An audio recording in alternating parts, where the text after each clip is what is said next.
में हमारे महासंघ के क्रियाकलापों में न टांग अपना काम कर रहे, वो न कहो कि नहीं। हाँ, अभी अभी अभी आप लोगों को बात फिर एक सर्कुलर आएगा थोड़े दिनों बाद, अब हमारी दुकान का चंदा दो, अभी आएगा। तो मैं चाहता हूं कि नेताजी 2 साल में किए काटा है, मैं बताऊं। कोई चाहे वो कोरोना काल हो, चाहे जो पूछने का जरूर कसम है।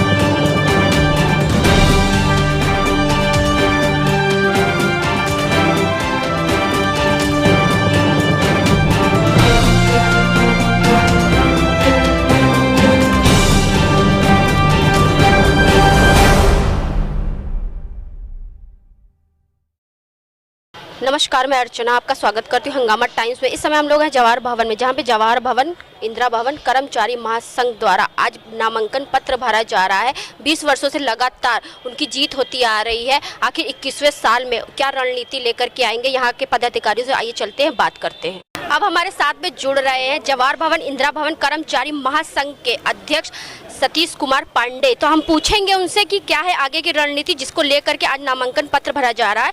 तो बताइए सर, 20 सालों से जो आप चुनाव जीतते आ रहे हैं, अगर आपके संघ ने और आपके कार्यकर्ताओं ने आपका साथ दिया तो उनके लिए क्या सुविधाएं लेकर के आएंगे? सबसे पहले तो मैं अपने सभी दोनों भवनों के एक कर्मचारी के प्रति हार्दिक आभार ज्ञापित करता हूं कि पिछले 20 सालों से लगातार वो हमारे ऊपर विश्वास व्यक्त करते चले आ रहे हैं। कम शब्दों में अगर मैं कहूं तो मैं अपने दोनों भवनों के कर्मचारियों को केवल इस बात से आश्वस्त करना चाहता हूं कि उनके विश्वास को हमेशा बढ़ाने का ही प्रयास करूंगा, कहीं से उनके विश्वास को कमज़ोर नहीं होने दूंगा। समस्याएं बहुत ज़्यादा हैं कर्मचारी समाज की, वर्तमान सरकार कुछ सुन नहीं रही, चाहे वो हमारी पुरानी पेंशन का मामला हो, चाहे वो हमारे चतुर्श्रेणी कर्मचारियों की भर्ती पर लगे रोक को हटाने का काम हो, चाहे हमारे आउटसोर्सिंग और संविदा कर्मचारियों के विनियमितीकरण कराने का काम हो, या फिर हमारी रुकी हुई डीए की किस्तों को। हमारे तमाम सारे निगम के कर्मचारियों की बहुत सारी समस्याएं लंबित हैं। 4-4 साल से वेतन नहीं मिल रहा है कर्मचारी कल्याण निगम जैसे दफ्तरों में। इस तरह की तमाम सारी समस्याओं से हमारा कर्मचारी दो हाथ कर रहा है।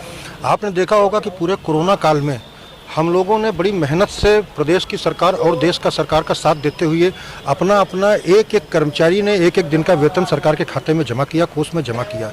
लेकिन सरकार हमारे सहयोग को नज़रअंदाज करके जिस प्रकार से हमारी समस्याओं पर निरंतर कटौती करती चली जा रही है, ये बड़ी चिंता का विषय है। हमारे 3 बार की डीए की किस्त हमारी रोक दी गई, हमारे तमाम सारे भत्ते रोक दिए गए हैं। निश्चित रूप से इस चुनाव के बाद प्रदेश में एक बहुत बड़े आंदोलन की रूपरेखा तैयार हो रही है और जिसको सरकार को आगे आके झेलना पड़ेगा निश्चित रूप से। तो मैं सरकार से बड़ा विनम्र शब्दों में ये निवेदन करना चाहता हूँ कि जो सुविधाएँ हमारी रोकी गई हैं, आपने कोरोना काल में हम आपके साथ थे, कोरोना पीरियड से हम धीरे धीरे उबर चुके हैं, सारे काम सामान्य रूप से चलने लगे हैं। तो हम कर्मचारियों की सामान्य स्थिति पहले जैसी बहाल करने की कृपा करें, और अगर उस कृपा से नहीं काम चलेगा, हमारे इस कृपा करने का अनुरोध अगर उन तक नहीं पहुंचता है, तो फिर आंदोलन होगा जो प्रदेश की सरकार के बस में नहीं होगा, प्रदेश की सरकार उसको संभाल नहीं पाएगी। इसलिए मेरा बड़ा विनम्र निवेदन है प्रदेश के मुखिया से कि हमारी भावनाओं को समझते हुए, हमारे कर्मचारियों के साथ न्याय करते हुए, जो भी हमारे डीए की किस्तें रुकी हुई हैं, उन डीए की किस्तों को रिलीज करने का काम करें। पुरानी पेंशन बहुत गंभीर मुद्दा है, मैं बार बार कह रहा हूं, और ये लड़ाई सरकार अगर ये समझती कि बंद कर दी गई है तो ये लड़ाई बंद नहीं हुई, ये लड़ाई फिर एक नए जोश के साथ शुरू होने वाली है, जिसका पूरा उत्तरदायित्व उत्तर प्रदेश की सरकार का होगा। तो जिस तरीके से आपका ही संघ नहीं, चाहे जवाहर भवन हो, चाहे इंदिरा भवन हो, चाहे बिजली कर्मचारी हो और चाहे जल निगम कर्मचारी हो, सभी परेशान चल रहे हैं इस समय, सभी हड़ताल पे हैं। तो अगर आपकी मांगे पूरी नहीं होती और पुरानी पेंशन बहाल के लिए कुछ नहीं करती सरकार, तो क्या करेंगे उसमें आप लोग? देखिए, जैसे आपने कहा फला निगम हड़ताल पर है, बिजली हड़ताल पर है, ये हड़ताल पर, वो हड़ताल पर है। ये बड़ा दुख का विषय है कि देश की सरकार और प्रदेश की सरकार जिस प्रकार से निजीकरण को बल दे रही है और धीरे धीरे प्रदेश की सरकार और देश की सरकार का भी विभागों में कटौती की जा रही है, फिर कर्मचारियों में कटौती की जाएगी, फिर आप कर्मचारियों की छटनी शुरू करोगे, 50 साल के ऊपर के कर्मचारियों को जबरियां सेवानिवृत्त करोगे। तो इन सब चीज़ों से आपका इरादा राज्य सरकार और केंद्र सरकार के कर्मचारियों के प्रति अच्छा नहीं दिख रहा है। तो मैं बड़ा विनम्र निवेदन करूंगा कि अपने इस प्रकार के जो नीतियां आपकी हैं ये बहुत अधिक दिनों तक बर्दाश्त नहीं किया जाएगा। हम कर्मचारी, प्रदेश का कर्मचारी आपके एस्मा से डरने वाला नहीं है। हम एस्मा से नहीं डर रहे हैं। आपको प्रदेश की सरकार अगर ये सोचती है कि कर्मचारी एस्मा की वजह से हड़ताल नहीं कर पा रहा तो ये उसकी गलतफहमी है। हम अभी अपने आप को पूरा मजबूत करने का कार्यक्रम चला रहे हैं और बहुत जल्द जब हम पूरे प्रदेश के कर्मचारियों को एका कर लेंगे तो निश्चित रूप से एक बहुत बड़ा आंदोलन होगा जिसको सरकार के लिए झेलना बहुत मुश्किल काम हो जाएगा। तो प्रदेश के बाद महामंत्री का कार्यभार आ जाता है, तो आपकी क्या तैयारी है? पूरी तैयारी है। जैसे अध्यक्ष जी ने भी पूरा विस्तृत आपको बताया, या वेतन विसंगतियों का मामला हो, चाहे पुरानी पेंशन का हो, चाहे आउटसोर्सिंग का हो, या संविदा कर्मचारी या निगमों की जो भी समस्या है, एक बड़ी रणनीति तैयार हो रही। जवाहर भवन, इंदिरा भवन मात्र अपनी इंटरनल लड़ाई लड़ता है और छोटी मोटी विसंगतियाँ उसको दूर करा लेता है अपने बल पर। और ये जो अध्यक्ष ने बताया कि बड़ी रणनीति प्रदेश लेवल तय हो रही है, उसकी खुलासा बहुत जल्द होने। कोरोना काल में कार्य नहीं हो पाए, बैठकें नहीं हो पाई, हम लोग एकजुट नहीं हो पाए। जैसा भी अध्यक्ष जी ने कहा कि एस्मा से हम लोग डरने वाले वाकई नहीं है। कोरोना महामारी से डरे, उसका बचाव किया और अब उससे बचाव से उभर रहा है, टीका लग रहा है लोगों को। अब बड़ी रणनीति होगी, आर पार का संघर्ष होगा। धन्यवाद। हाँ, हम तो फर्स्ट टाइम खड़े हुए हैं और हमारे अध्यक्ष जी जो हैं उन्हीं के संरक्षण में हम लोग हैं, पूरा अच्छे से उन्हीं के साथ है काम करेंगे। किस पद के लिए आपका नाम? हम प्रचार मंत्री के लिए खड़े हुए हैं, महिला आरक्षण यहाँ पर, और आयुर्वेद निदेशालय से हैं। जिस तरीके से समस्याएं चल रही संगठन के हर क्षेत्र में कुछ न कुछ समस्याएं चल रही जी, है, जी। पेंशन को लेकर या भर्ती को लेकर। हाँ। अगर आपका पद पे सुनिश्चित हुआ और आप पद पे उपस्थित हुए तो आम लोगों के लिए क्या चीज़ सुविधा के लिए आगे सारी लड़ाई लड़ेंगे? हाँ, अध्यक्ष जी जैसा कहते रहेंगे हम लोग वैसे ही करते रहेंगे। और पेंशन वगैरह सब होनी चाहिए भाई, इतने दिनों से काम कर रहे हैं और पेंशन ना हो भाई, पूरी एक के ऊपर पूरे फैमिली निर्भर करती है, तो पेंशन तो जरूरी है। मेरा नाम फरहीन मसूद है, संगठन मंत्री के पद पे हूँ मैं और आयुर्वेद डिपार्टमेंट से हूँ।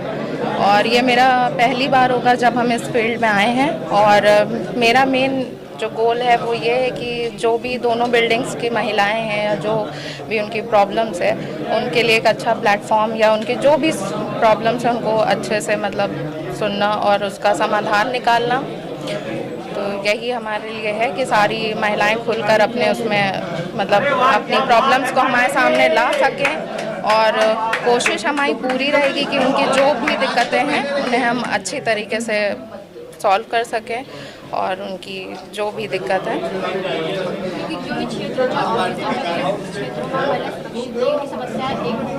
होती है, सुनवाई नहीं होती है और उनको थोड़ा सा मतलब ये कि प्रॉपर प्लेटफॉर्म नहीं मिलता है कि वो किससे कहें क्या है। तो जैसे कि कहा जाता है कि महिला ही महिला की ज़्यादा मदद कर सकती है। तो बस पूरा मेन जो हमारा लक्ष्य है कि हाँ, महिलाओं का हम पूरा वो करेंगे। मैं अतुल कुमार दुग्धशाला विकास विभाग में वरिष्ठ सहायक के पद पर कार्यरत हूँ।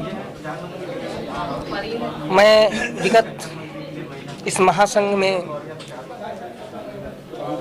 2 बार से द्विवार्षिक चुनाव है, जिसमें 2 बार से संगठन मंत्री के पद पर रहा हूँ। और हमारे महामंत्री और हमारे अध्यक्ष महोदय के द्वारा बहुत ही अथक प्रयास इस जवाहर भवन इंदिरा भवन कर्मचारी हितों को ध्यान में रखते हुए किए गए हैं और किए जा रहे हैं। मैं भी उसी का एक अंग हूँ। महासंघ का इस बार मंत्री पद के लिए मैंने नामांकन किया है और अपने साथियों से अनुरोध करते हैं कि वो अधिक से अधिक हमको वोट देकर जिताएं, ताकि हम आगे आने वाले समय में जो भी जवाहर भवन इंदिरा भवन कर्मचारियों के हितों की बात है उसको अपने अध्यक्ष जी के और महामंत्री जी के आदेशानुसार उसको आगे बढ़ाया जा सके, उनका सहयोग करते हुए आगे उसको कामयाब किया जा सके। साथ साथ जो भी समस्याएं हैं कर्मचारियों की, जैसे कि चाहे साफ सफाई की हो या जो भी इस समय हमारे पास बहुत सारी शिकायतें आ रही हैं कि यातायात परिवहन में बदलाव हुआ है, जिसके अनुसार यहाँ सामने से हमारे कर्मचारी हलवासिया की तरफ से आने के लिए डायरेक्ट नहीं आ पाते हैं। उनको सिकंदरबाग चौराहे से होकर घूम के आना पड़ता है, या पीछे से इधर शक्ति भवन के पास से होकर के घूम के आना पड़ता है, जहाँ की काफ़ी भीड़ भाड़ रहती है, देर हो जाती है, समय से नहीं लोग पहुँच पाते हैं, भीड़ में फंस जाते हैं, ट्रैफिक में जाम हो जाता है। तो इस तरह की समस्याओं को हम लोगों ने अध्यक्ष जी से और महामंत्री जी से अपने महासंघ में संज्ञान में लाए हैं कि इस पर भी उच्च स्तर पर बात करके कुछ अच्छा किया जाए, मतलब कुछ गेट खुलवा दिया जाए, ताकि सुबह शाम जो आने जाने का रास्ता है वो जवाहर भवन इंदिरा भवन के गेट के सामने भी होना चाहिए, ताकि कर्मचारियों को कोई परेशानी जाम की स्थिति से बच सकें वो। और साथ साथ कर्मचारियों की जो समस्याएं हैं उनका निस्तारण हम लोग मिलकर के सहयोग से, अपने महासंघ के सहयोग से करने का काम करेंगे और करते रहे हैं और आगे भी करते रहेंगे। धन्यवाद। जैसे ये भी करता रहेगा, और जैसा कि हमारे अध्यक्ष महोदय ने अभी भी बीच में कहा कि हम लोग कर्मचारियों की समस्याओं को लेकर के बहुत बड़ा कोई जन आंदोलन भी कर सकते हैं, तो उसके लिए हमको जैसा निर्देश हमको हमारे उच्च स्तर से मिलेगा, हमारे महासंघ के माध्यम से मिलेगा, उसका हम लोग पूरा कर्मचारी बड़े हर्षोल्लास के साथ उसको अंजाम देने का काम करेंगे, उनका सहयोग करेंगे, और ताकि हमारे कर्मचारियों के हितों की कोई दिक्कत ना आए, उनकी कोई परेशानी जो है वो सब सॉल्व हो सके। मैं ओपी तिवारी, बाल विकास पुष्टाहार से वाहन चालक प्रदेश भूतपूर्व प्रदेश अध्यक्ष हूँ, और मैं चालकों के हित के लिए महासंघ से जुड़ा हूँ, और चालकों के हितों को देखते हुए कुछ बहुत सारी जवाहर भवन इंदिरा भवन में कमियां हैं, उसको पूर्ण करने के लिए मैंने बीड़ा उठाया कि मैं संगठन में जुड़ूं। और संगठन से तो मैं कई सालों से जुड़ा हूँ, प्रदेश अध्यक्ष रहा हूँ। मैं अब फिर दोबारा हमारा चुनाव आ रहा है, उसमें फिर मैं भाग लूँगा।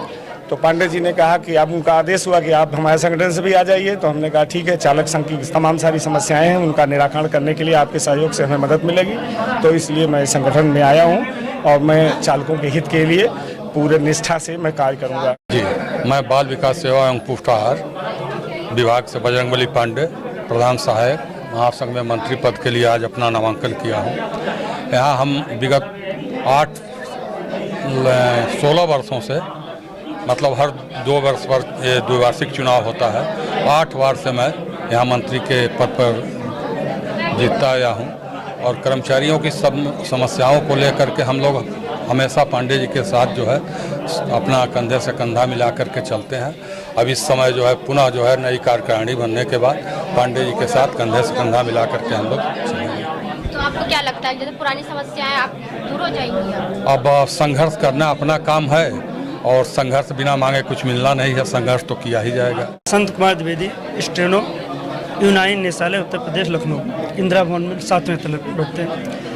मैं सर को, पांडे जी को जिताना इसलिए लक्ष्य है क्योंकि हमारे यहाँ बहुत सारी विसंगतियाँ हैं, डायरेक्टर स्तर से लेकर के और कर्मचारियों में।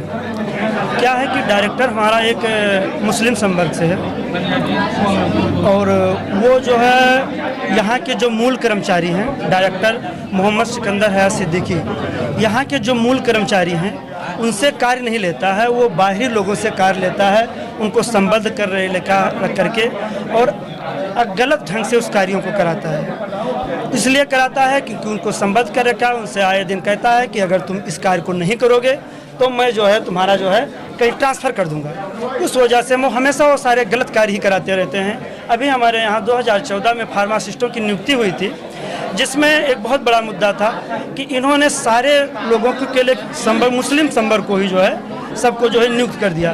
उसमें ST को SC का आरक्षण, उन्होंने आरक्षण का मुद्दा रखा नहीं, आरक्षण को समाप्त कर दिया, आरक्षण को देखा नहीं कि आरक्षण करना चाहिए कि नहीं करना चाहिए। एक विशेष संवर्ग के लिए ही ये कार्य करता है। हमारे यहाँ हमेशा जो है ऐसी प्रवृत्ति, ऐसी बातें होती हैं हिंदू मुस्लिम वाली, जिससे हिंदू लोगों को वहाँ टैग किया जाता है, परेशान किया जाता है, और वो जो है मूल कर्मचारियों से ना कार्य करके संबद्ध कर्मचारियों से कार्य कराता है। वो अपने रिश्तेदारों को संबद्ध किया, यहाँ तक कि उन्होंने फार्मासिस्टों को भी लैब टेक्नीशियन को भी जो है यहाँ पर संबद्ध कर रहा है, जबकि निर्देशालय में लैब टेक्नीशियन का कोई काम नहीं मैडम, वो पैरामेडिकल के होते हैं और वो जो है सीधे कॉलेज में होते हैं, मेडिकल करते हैं, वो उनका लैब का कार्य है। लेकिन वो हमारे यहाँ जो है सबसे मेन फाइल ड्रग है और अच्छी अच्छी जो फाइलें करे हैं, बहुत सी ऐसे जो महत्वपूर्ण कार्य हैं जिसको जो है उनसे लोगों से कराया जाता है, चूँकि वो हमारे यहाँ के जो संबद्ध कर्मचारी हैं और उनसे वो अपना जो है भ्रष्टाचार में भागीदार हैं।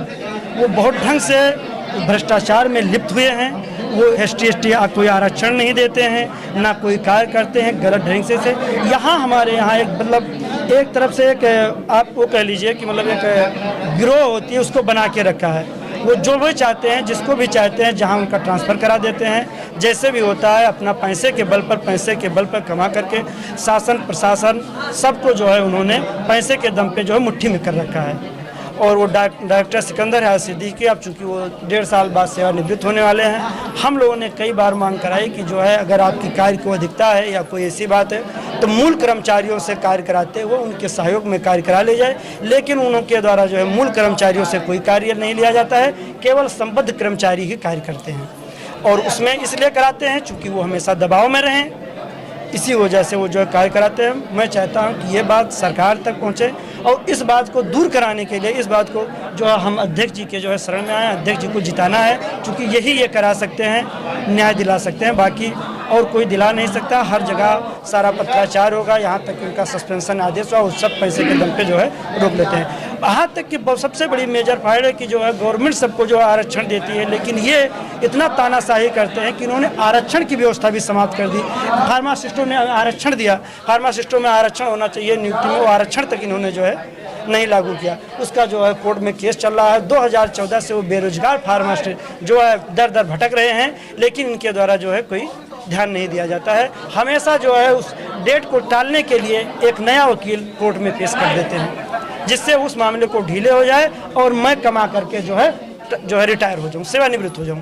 इसकी वजह से सारी इस चीज़ को जो है अध्यक्ष जी के संज्ञान में लाना है और इस चीज़ का निराश कराना है।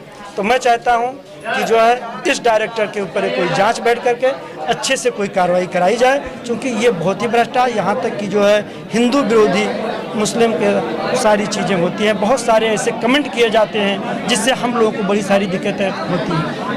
आज हम लोग आए थे जवाहर भवन इंदिरा भवन कर्मचारी महासंघ के कार्यालय में, जहां पे द्विवर्षीय चुनाव के लिए 23 फरवरी को इसकी डेट सुनिश्चित हुई है कि 23 फरवरी को चुनाव होना है। तो इसके लिए आज नामांकन पत्र भरा जा रहा था। यहाँ के उपस्थित सभी पदाधिकारियों की आपने बात सुनी। हम ऐसे ही आपको उत्तर प्रदेश की राजधानी लखनऊ की खबरों से अवगत कराते रहेंगे। इसी के साथ मैं अर्चना आपसे इजाजत लेना चाहूँगी। धन्यवाद।